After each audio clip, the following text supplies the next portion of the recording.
The old alien ship floated in the dark space like a dead whale. It had been there for maybe 1,000 years. Nobody knew. Nobody cared. It was just another piece of junk in the outer rim, waiting for someone brave enough or stupid enough to go inside. Kang Do-yeon. It's probably both. He pushed through the broken airlock and stepped into the darkness. His flashlight cut through the dust that floated everywhere. The ship was huge, much bigger than anything humans had ever built. The walls were covered with strange writing that he could not read. The air smelled old and dead. Do-yeon was 28 years old. He had been a salvager for 6 years now. He flew alone in his small ship, finding old wrecks and taking anything valuable. It was dangerous work. It was lonely work. But it paid well, and Do-yeon did not like working with other people anyway. He moved deeper into the alien ship. His boots made soft sounds on the metal floor. Everything was quiet, too quiet.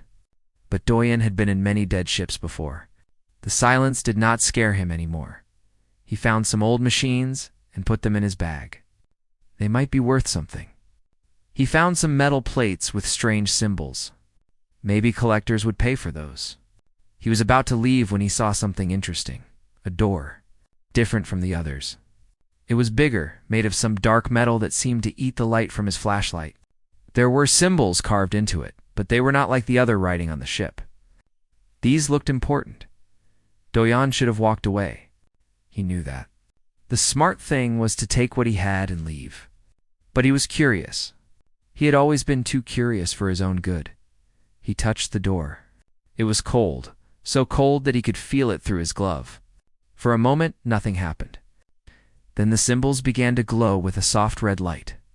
The door made a sound like a whisper and slowly opened. Inside was a small room. In the center of the room was something that looked like a glass coffin. It was tall, about the size of a human, and filled with a dark liquid that moved slowly like oil. There were tubes connected to it, going into the walls. Small lights blinked on a panel next to it. Do-yeon walked closer. He could see something inside the glass. A shape. A body. He should not have touched the panel. He knew that too, but his hand moved before he could stop it, pressing buttons he did not understand. The machine made a loud sound. The dark liquid began to drain away. The glass started to open, and then Do-yeon saw her. She was beautiful in a way that was not human. Her skin was pale, almost white, like she had never seen sunlight. Her hair was long and silver, floating around her face as the liquid drained. Her body was thin but strong, wearing some kind of black armor that fit her like a second skin. And her face was perfect and terrible at the same time. Her eyes opened. They were red, deep red, like fresh blood. They looked at Do-yeon with no understanding at first. Then slowly, something changed. Recognition, intelligence, hunger.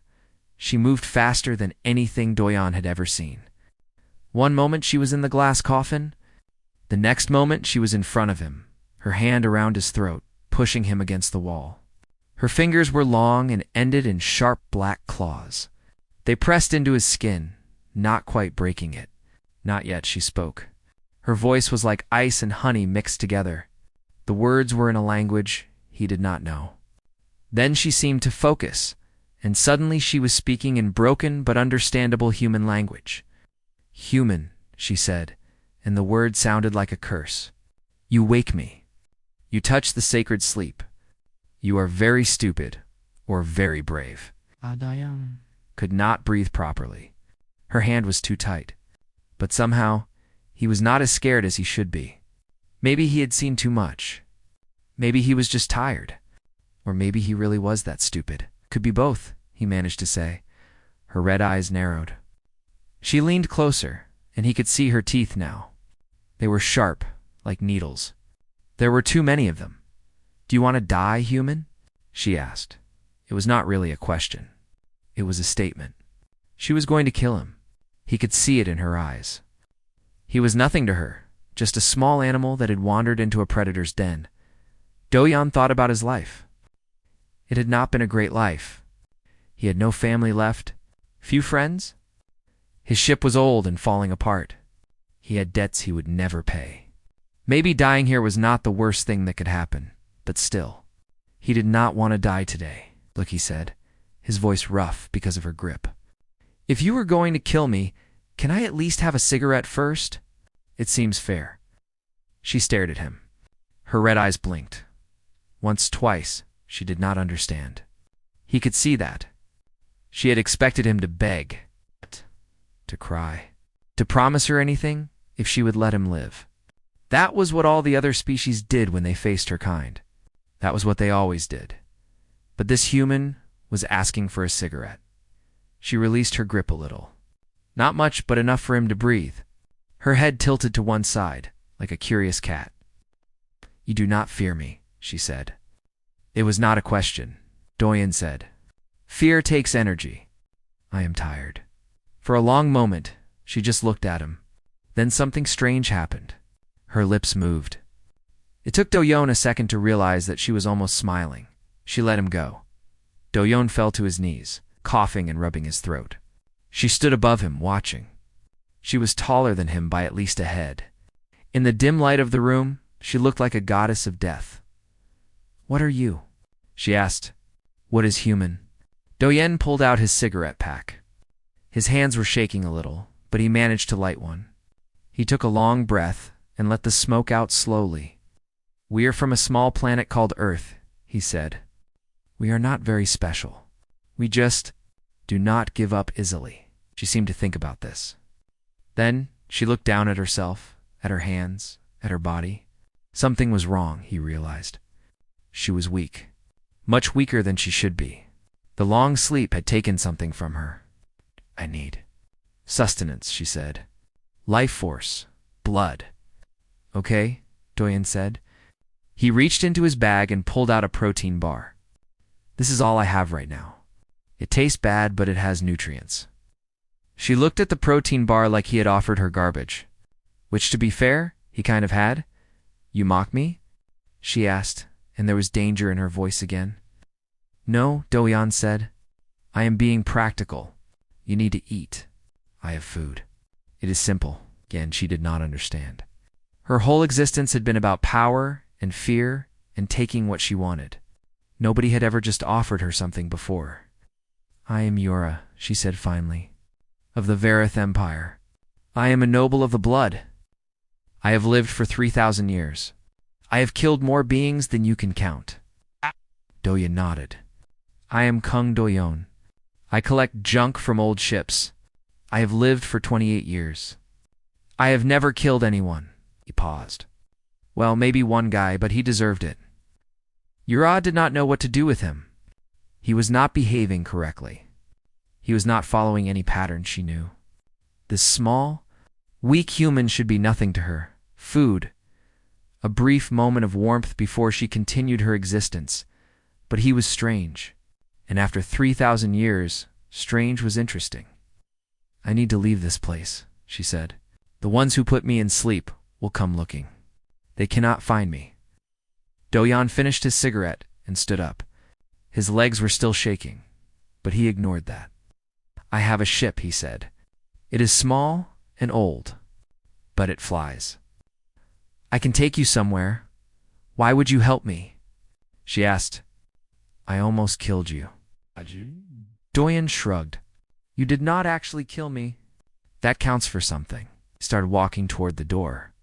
Also, I have a feeling that you are worth more alive than dead. No offense.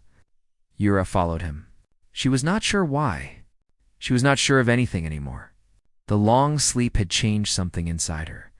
Or maybe it was this strange human who smelled like smoke and oil and something else she could not name. Something like hope.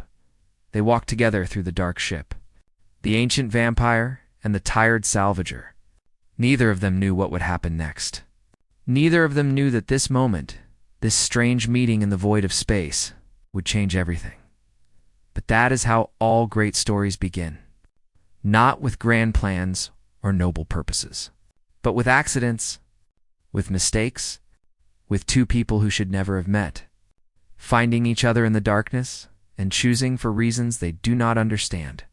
To walk together into the light, Doyen's ship was called the Rusty Star. It was a bad name for a bad ship. The hull was patched in 12 places. The engine made sounds that it should not make. Half the lights did not work. But it flew, and that was enough. Yura stood in the middle of the small cargo area and looked around. Her face showed nothing, but Doyen could tell she was not impressed. "This is your vessel," she said. It was not a question. "This is my home," Doyen said. He walked past her and started pressing buttons on the old control panel. "Do not judge." "She has kept me alive for 6 years." Yura said nothing. She was too tired to argue. The long sleep had taken most of her strength. She needed to feed. She needed blood. Real blood, not the strange food bar that the human had offered her. She looked at Doyen. He was bent over the controls, not paying attention to her. His neck was right there. She could see the blood moving under his skin. It would be so easy. One quick bite and she would have the strength she needed. She moved without thinking. One moment she was standing by the wall. The next moment she was behind him, her mouth near his neck, her fangs ready. Doyen did not even turn around. "If you are going to bite me, tell me first. I want to sit down. I do not want to fall and hit my head." Yura stopped. "You knew I was going to attack? I knew you were hungry." He finally turned to face her. His eyes were calm, like he was talking about the weather. "Go ahead. Take what you need. But do not kill me.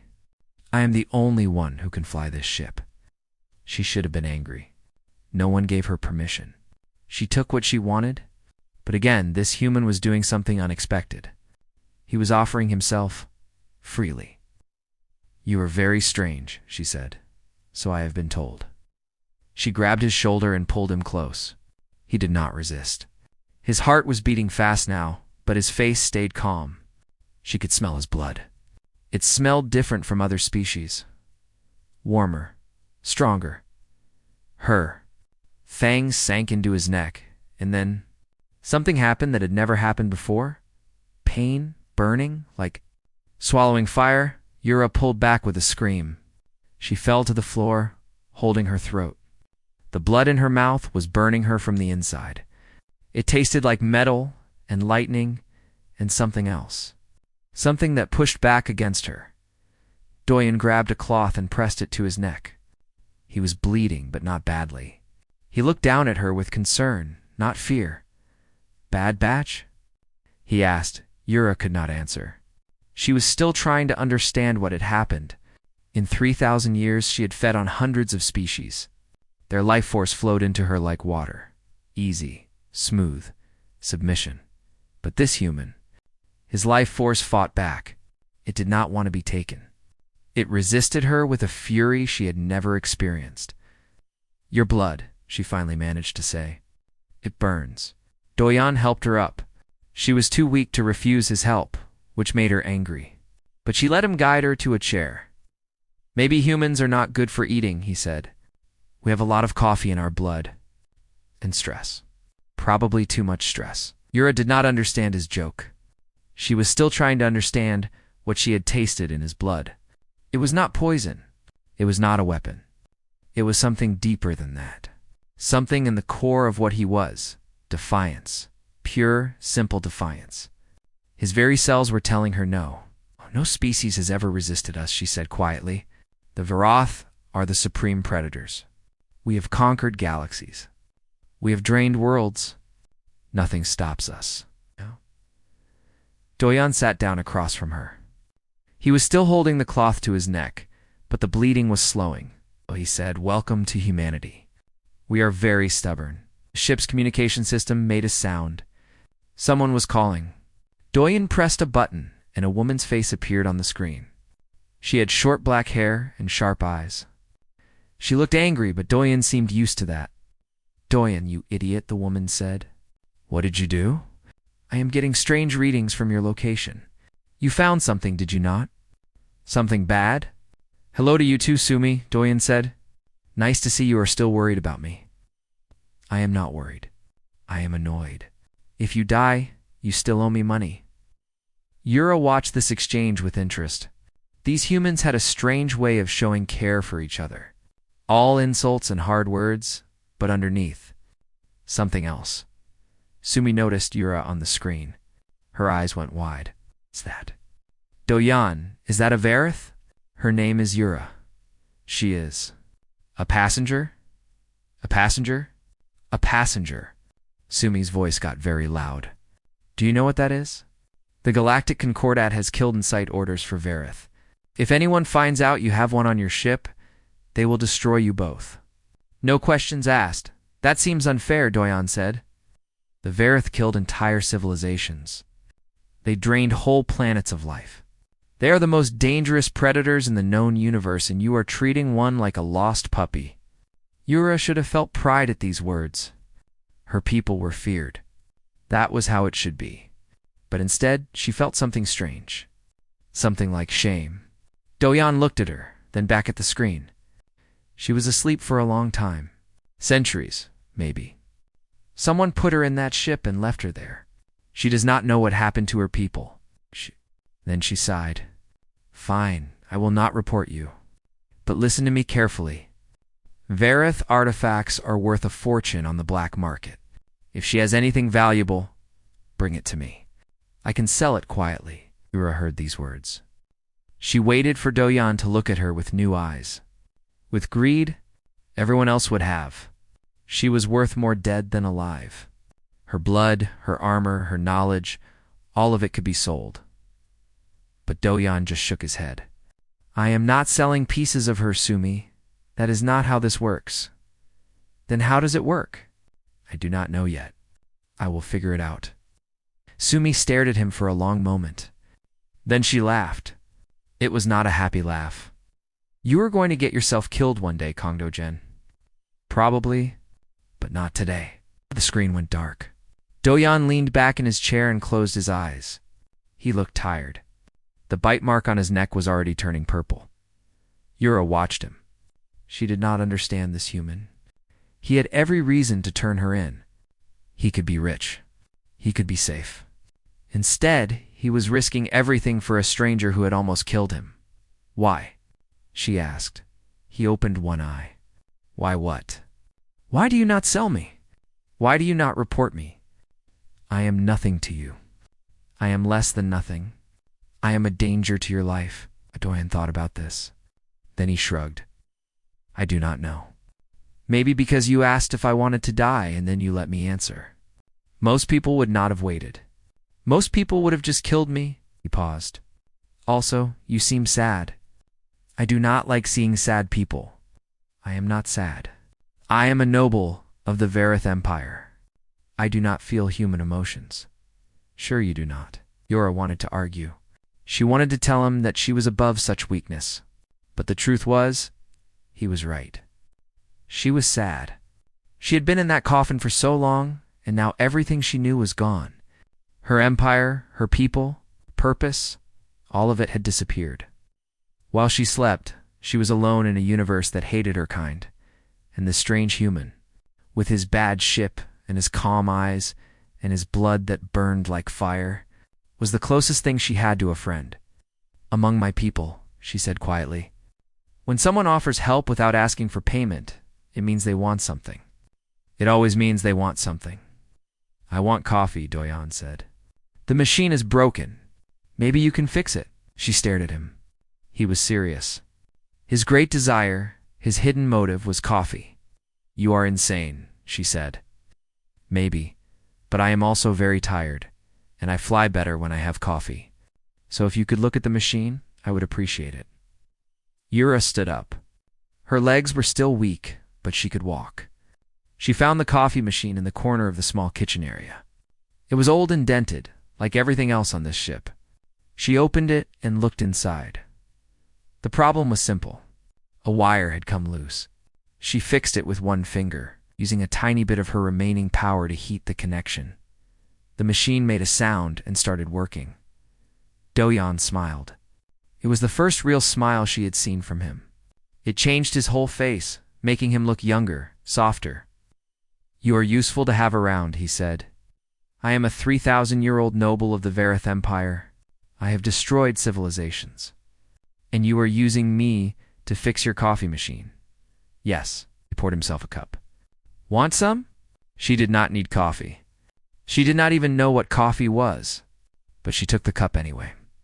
It was warm in her hands. It smelled strange but not unpleasant. She took a small sip. It was terrible. Bitter and hot and completely unlike anything she had ever tasted. She took another sip. "This is disgusting," she said. "Yes," Dojan agreed. "That is how you know it is working." They sat together in the small kitchen of the old ship, drinking bad coffee and not talking. Outside, the stars moved slowly past the dirty windows. Somewhere out there, Yura's enemies were looking for her. Somewhere out there, the whole galaxy wanted her dead. But here, in this moment, she was almost at peace. She looked at Doyan. He was staring at the stars, his face thoughtful. She wondered what he was thinking. She wondered why, of all the beings in the universe, fate had brought her to this one strange human. "Doyon," she said. "Yes. Thank you. For not selling me? For the coffee? For—" She did not know how to finish. He looked at her. His eyes were kind. Kind eyes on a tired face. "You're welcome. Yura of the Varith Empire. Now get some rest. We have a long way to go, and I have a feeling things are going to get much worse before they get better." He was right about that. But neither of them knew just how right he was.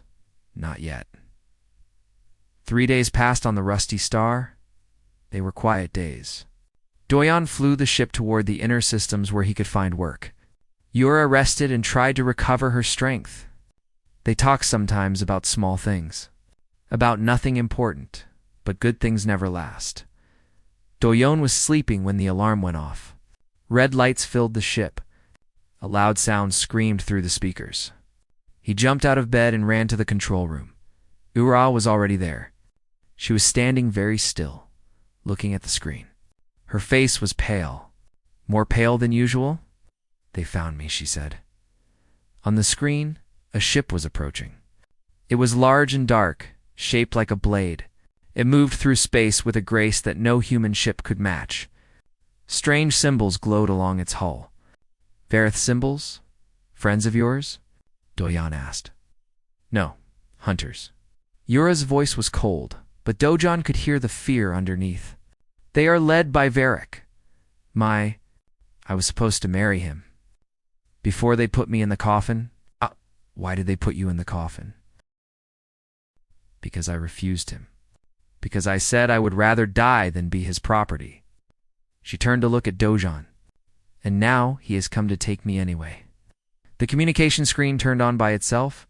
A face appeared. Varric. He was beautiful like a knife is beautiful.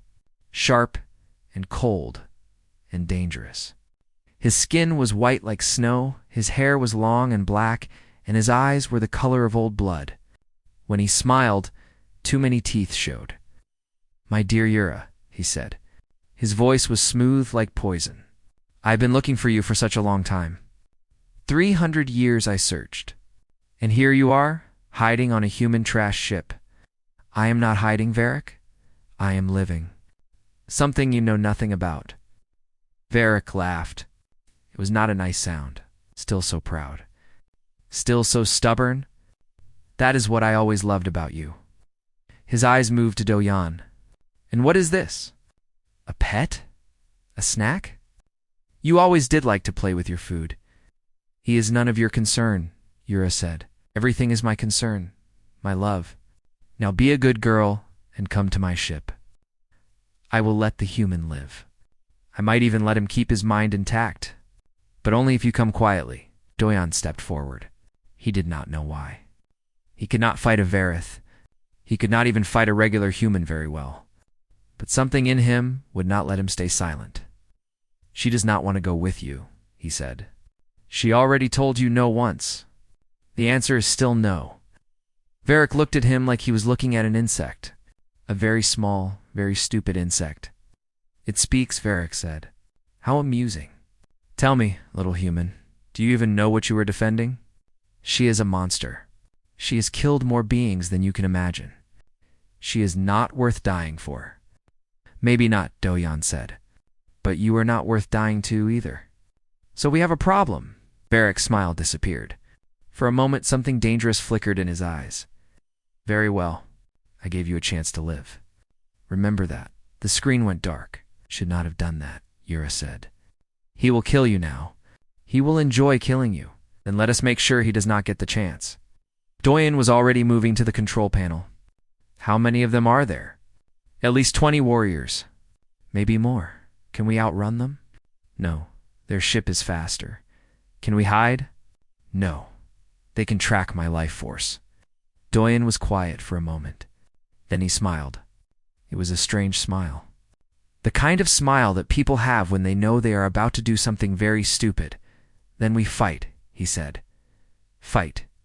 Against 20 Vereth warriors. That is suicide. Probably. But I have done stupid things before and survived. Maybe I will get lucky again. He opened a storage locker and started pulling out weapons. They were old and worn, like everything else on his ship. A gun that shot hot plasma, some grenades, a knife that was definitely not made for fighting monsters. Yura watched him prepare. She did not understand. Any rational being would surrender. Any rational being would try to bargain. But this human was getting ready to fight a battle he could not win. Why? She asked. It was the same question she kept asking him. Why would you die for me? Doyen stopped. He looked at her. Really looked at her, and his eyes were serious. You asked me if I wanted to die, he said. I said no. That means I want to live. And I cannot live with myself if I let them take you. So the answer is simple. We fight. Before Yura could respond, the ship shook. The Vereth were boarding. Doyen moved fast. He ran through the ship, setting traps. He knew his ship better than anyone. He knew every corner, every shadow, every broken piece of equipment. If he could not beat them with strength, he would beat them with cleverness. The first Vereth came through the airlock. He was tall and pale, with claws like black knives. He moved with the grace of a predator who has never known fear. He walked right into Doyen's trap. The floor opened beneath him, and he fell into the cargo hold. Doyen pressed a button, and the outer door opened. The Vereth was sucked into space, screaming. 1 down. 19 to go. The next 3 came together. They were more careful this time. They moved slowly, checking every corner. But they did not expect the grenade that rolled toward them from the shadows. The explosion shook the whole ship. When the smoke cleared, 2 of them were dead. The third was hurt, dragging himself toward the door. Doyen shot him with the plasma gun. He did not enjoy killing, but he did not hesitate either, for down the others were angry now. They came faster, smashing through doors, tearing apart walls. Doyen kept moving, kept fighting. He used everything he had. He shot them. He stabbed them. He tricked them into destroying parts of his own ship because he knew which parts he could live without. But there were too many, and they were too strong. A Vereth caught him from behind. Her claws went through his shoulder, and he screamed in pain. He fell to the floor, his blood making a pool around him. The Vereth stood over him, smiling. You fought well for a human, she said, but all things must end. She raised her claw for the killing blow, and then Yura was there. She moved like lightning, like shadow, like death itself. Her hand went through the Vereth warrior's chest and came out the other side. The warrior looked surprised for a moment. Then she fell. Yura stood over Doyen, covered in blood that was not her own. Her eyes were bright with power she did not know she still had. Get up, she said. We are not finished. Doyen got up. It hurt. Everything hurt. But he got up. Together, they fought. Doyen with his human weapons and his human tricks. Yura with her ancient power and her deadly claws. They were not a good team. They barely knew each other. But somehow they worked. 8 more Vereth fell. Finally, Vereth came himself. He walked through the ruined ship like he was walking through a garden. He looked at the bodies of his warriors without emotion. When he saw Yura and Doyen standing together, covered in blood and wounds, he laughed. Beautiful, he said. Truly beautiful. You killed half my crew. I did not know humans could fight like that. Neither did I, Doyen admitted. Vereth's eyes focused on Yura. Come with me now, and I will make his death quick. Keep fighting, and I will make it last for years. Your choice. Yura looked at Do-yeon. He was bleeding from a dozen wounds. He could barely stand. But his eyes were still calm. Still defiant, he nodded at her. Go, the nod said. Save yourself.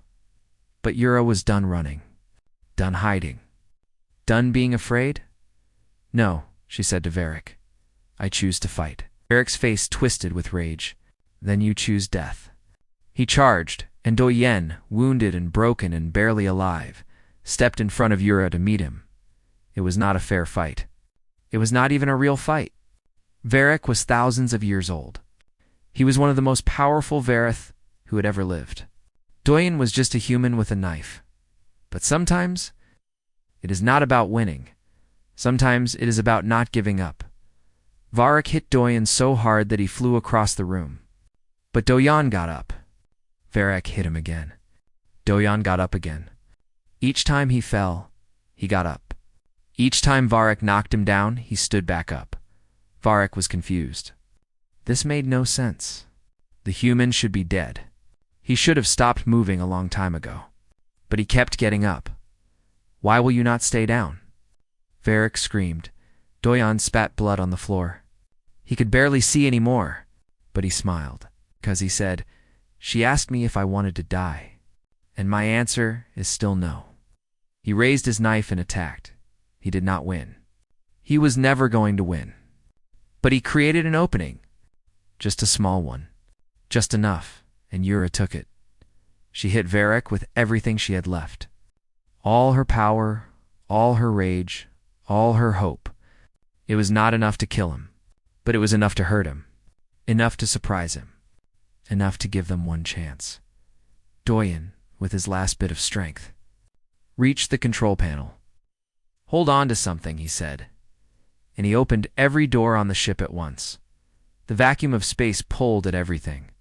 Varric, caught off guard, was sucked toward the nearest opening. He grabbed onto a wall, fighting the pull. But his wounded body could not hold for long. With a final scream of rage, he was pulled into the void. Do-yeon closed the doors. The ship shook and groaned. Warning lights flashed everywhere.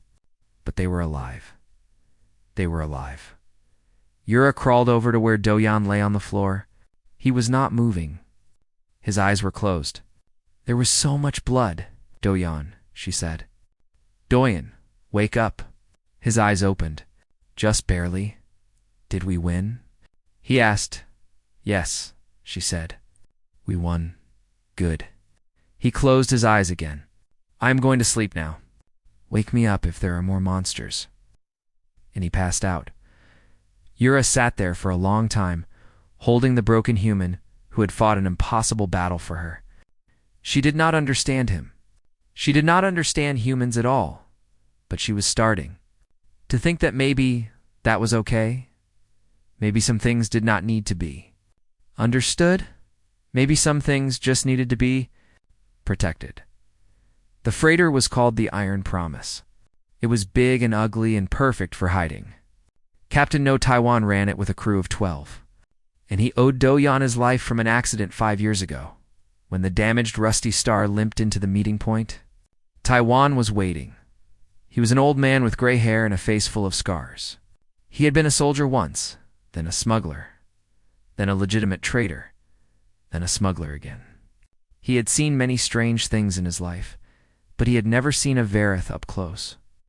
You brought a bloodsucker onto my ship, he said to Do-yeon, who was lying in the medical bay, covered in bandages.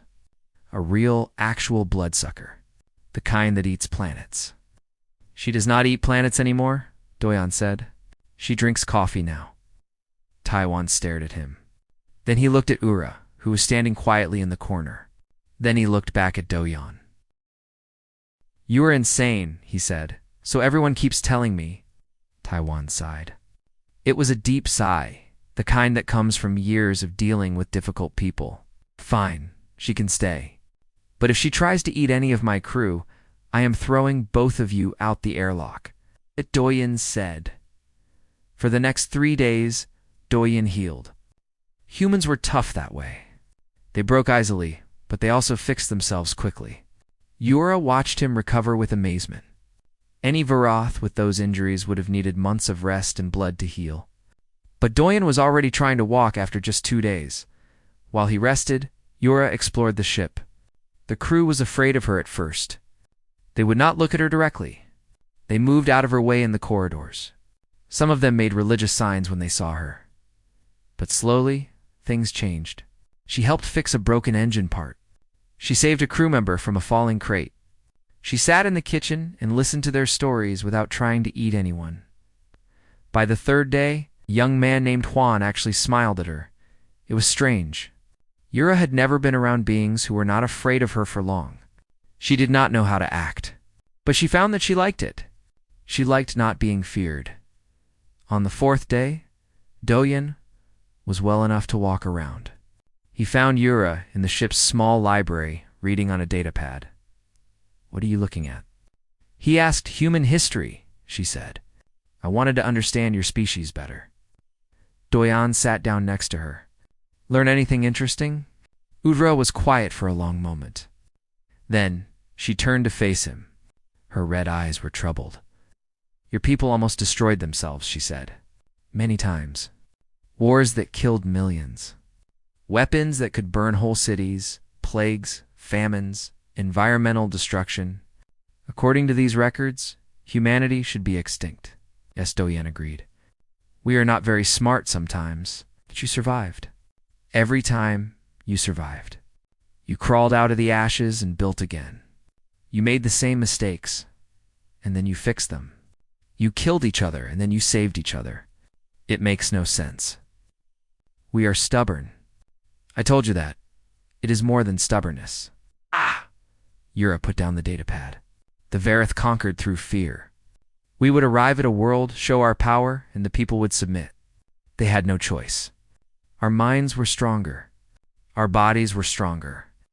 We took what we wanted because that was the natural order. The strong take from the weak. That does not sound very nice. It was efficient.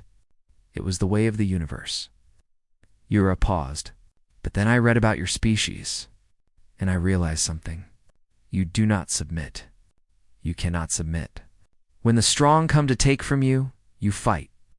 Even when you cannot win, you fight." "We do not like bullies," Doyen said simply. "It is more than that." Yura stood up and walked to the window. The stars moved slowly past them. "When I tried to feed on you, your blood burned me. I could not understand why. But now I think I do." Doyen was listening carefully now. The Vareth feed on life force, on the essence of a being. When we drink from other species, we taste their nature, their truth. Most species taste like submission, like acceptance. They give themselves to us because they believe that is how the universe works. And humans taste like fire. Yura turned to face him. Your very cells refuse to give in. Your life force is made of defiance. It is not something you choose. It is something you are. At the deepest level of your being, you say no. Doyen thought about this. It made a strange kind of sense. Humans had never been the strongest species. They were not the fastest or the smartest or the most advanced.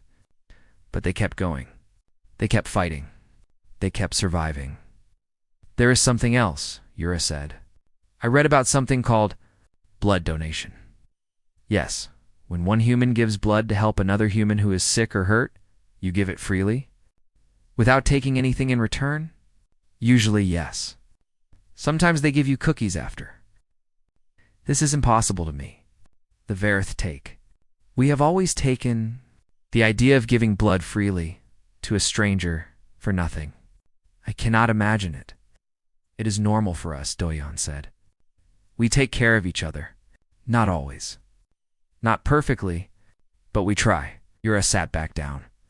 She looked tired, but not in a physical way. It was a deeper tiredness, the tiredness of someone who is learning that everything they believed was wrong. "My people conquered galaxies," she said softly. "We ruled for millions of years. We thought we were the peak of creation, but we never. We never just gave anything. We never helped without expectation. We never sacrificed for strangers. Maybe that is why your empire fell. Do-yeon said. He said it gently, not as an insult. Yura nodded slowly. Maybe it is. They sat together in silence for a while. The stars moved past the window. Somewhere in the ship, crew members laughed at a joke. Tried to kill you, Yura said. When we first met, I was going to drain you and leave your body in that dead ship. I remember.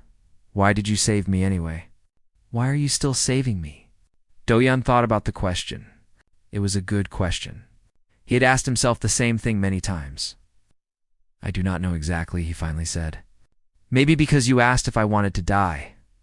Maybe because you looked sad. Maybe because I was bored. He smiled a little. Or maybe because I believe that everyone deserves a chance to be better. Even ancient vampire monsters from dead empires. I am not a monster. No, you are not.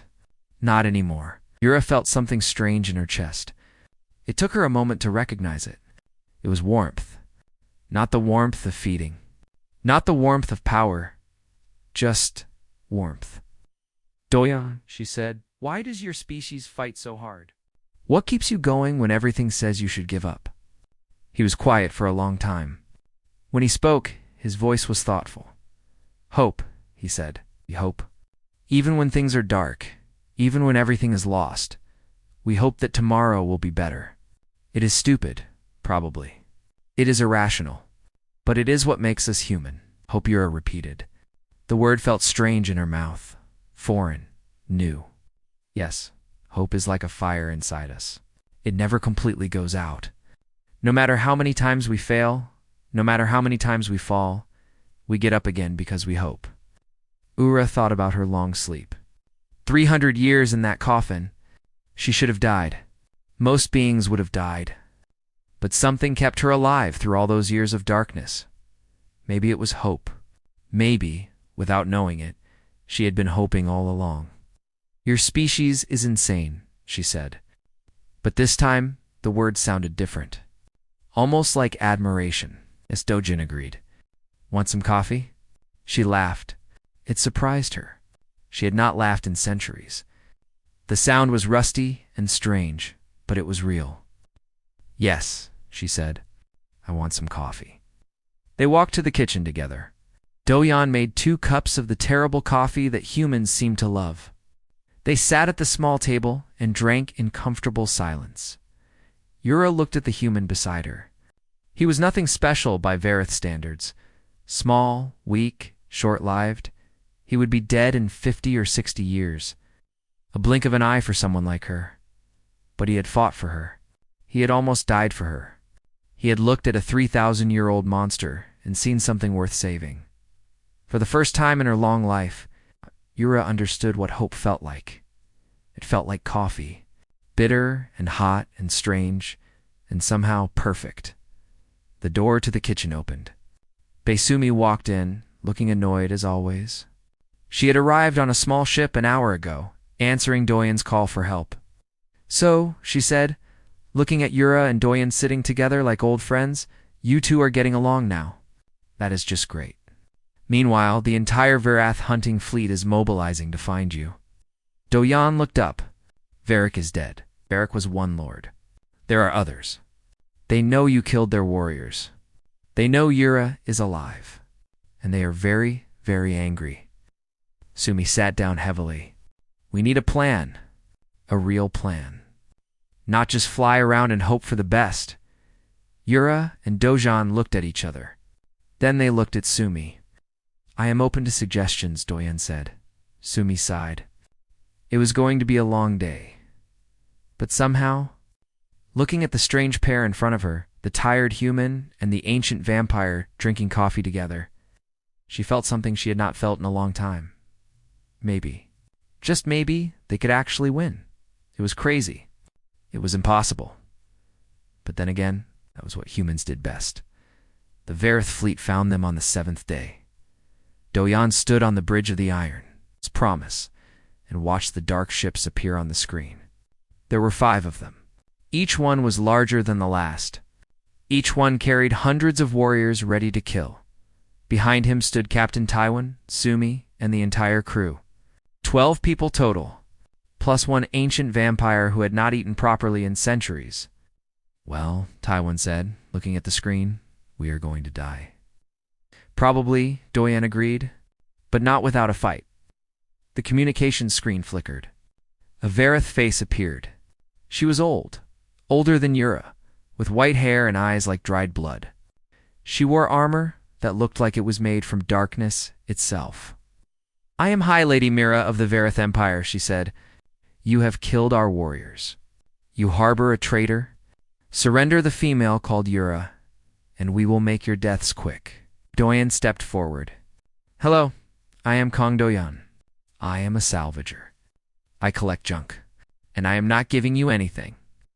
High Lady Myra looked at him like he was an interesting bug. Human speaks for the traitor. How amusing. Do you know what we do to humans who annoy us?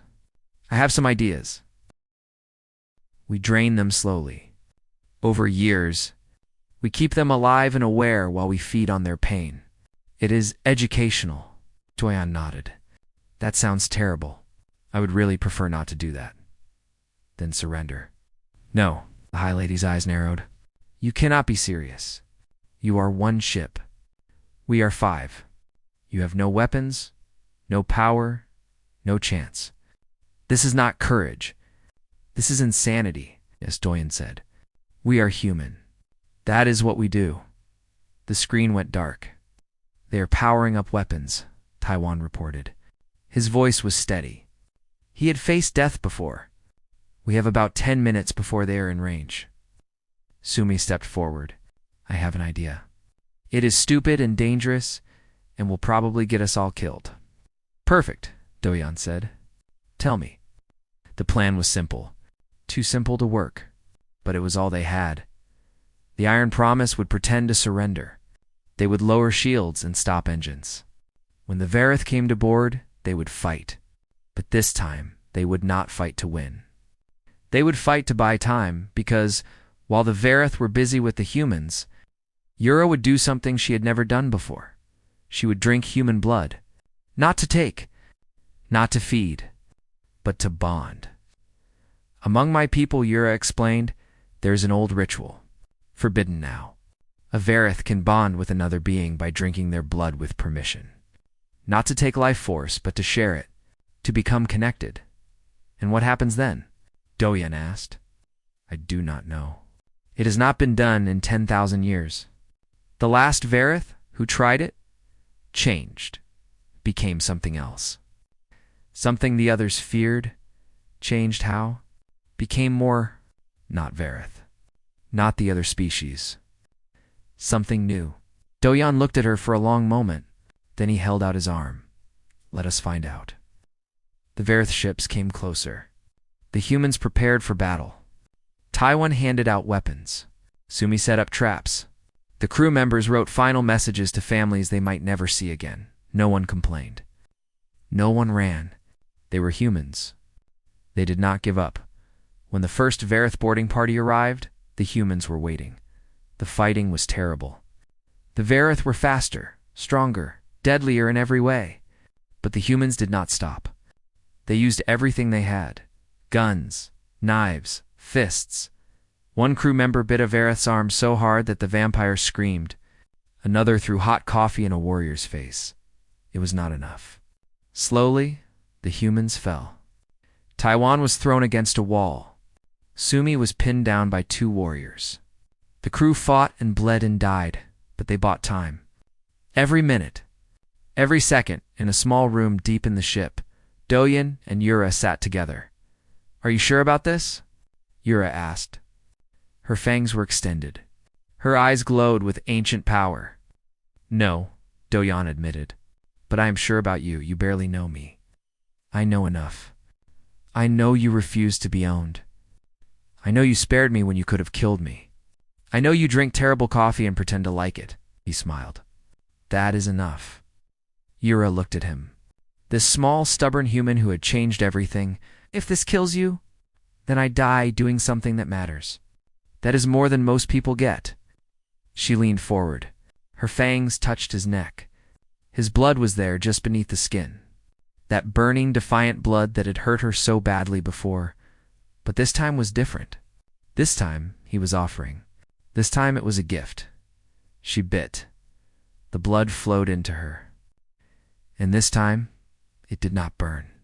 It blazed, it roared. It filled her with something she had never felt before. Not life force. Not power. Something else entirely. Hope. Pure. Burning. Impossible hope. The kind of hope that makes humans get up when they should stay down. The kind of hope that makes them fight when they should surrender. The kind of hope that says no to the darkness and means it. It merged with her ancient blood. It mixed with her thousands of years of experience. It combined with everything she was, and something new was born. Yura screamed. Light exploded from her body. Not the red light of the Verith. Something brighter. Something that held all colors at once. On the bridge, the fighting stopped. Everyone, human and Verith alike, felt it. A wave of power so strong that it made the air shake. High Lady Myra, watching from her ship, went pale. Impossible, she whispered. The forbidden ritual. She actually did it. Yura rose. She was not the same being who had sat down. Her skin still pale, her hair still silver, but her eyes had changed. They were no longer pure red. They held streaks of gold now, like sunrise cutting through blood. She walked out of the room. Doyen walked beside her, weak but alive. The Verith warriors saw her and froze. They could feel her power. It was beyond anything they had known, beyond anything they could fight. Leave, Yura said. Her voice echoed with strange harmonics. Leave, or I will destroy you. One warrior laughed. You are still only one traitor. We are hundreds. Yura raised her hand. Power gathered around her fingers. The same power she had always had, but changed. Transformed by human hope into something new. She did not attack the warrior. She attacked his fear, and the fear died. The warrior staggered. His whole existence had been built on fear. Fear of the strong. Fear of death. Fear of everything. But now suddenly, he felt none of it. He felt free. He dropped his weapon. He looked at his hands like he had never seen them before. What did you do to me?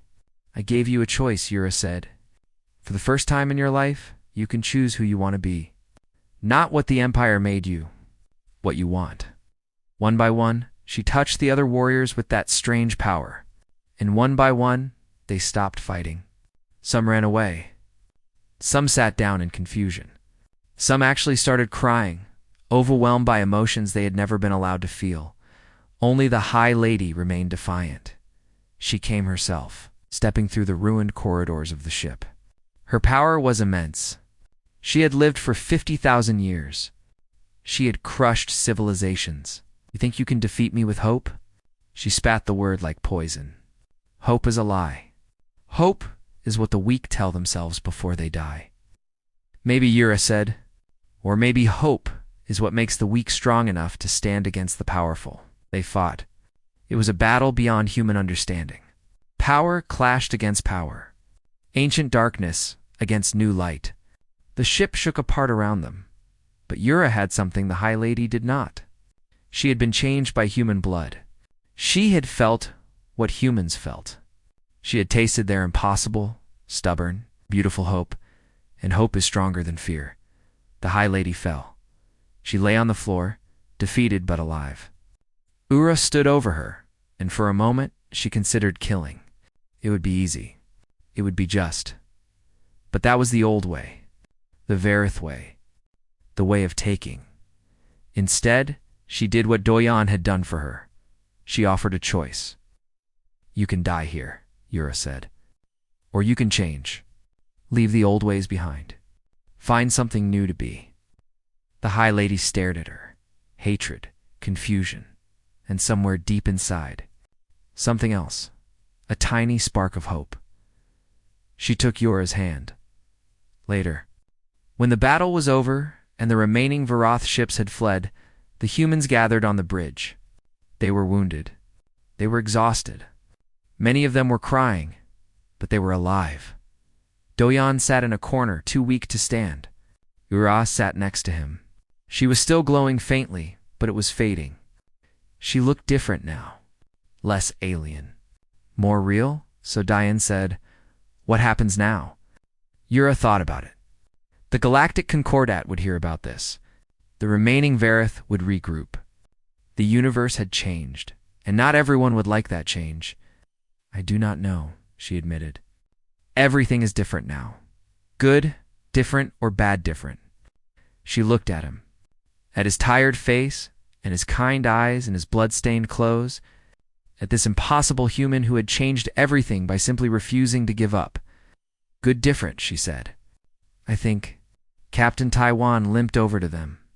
He had a black eye and 3 broken ribs, but he was grinning. "You two," he said, shaking his head. "You just beat the Varith Empire. With coffee and stubbornness, and whatever the hell that light show was. Humanity for the win," Sumi added, raising a bottle of something alcoholic. "We really are insane." Adoyan laughed. It hurt his ribs, but he laughed anyway. Yura looked around at these strange beings. These short-lived, breakable, impossible creatures who refused to accept defeat. She had lived for 3,000 years. She had seen empires rise and fall. She had known power and fear and everything in between, but she had never known hope. Not until now. "Do you still want to die, human?" she asked Doyen, echoing their very first conversation. He smiled at her.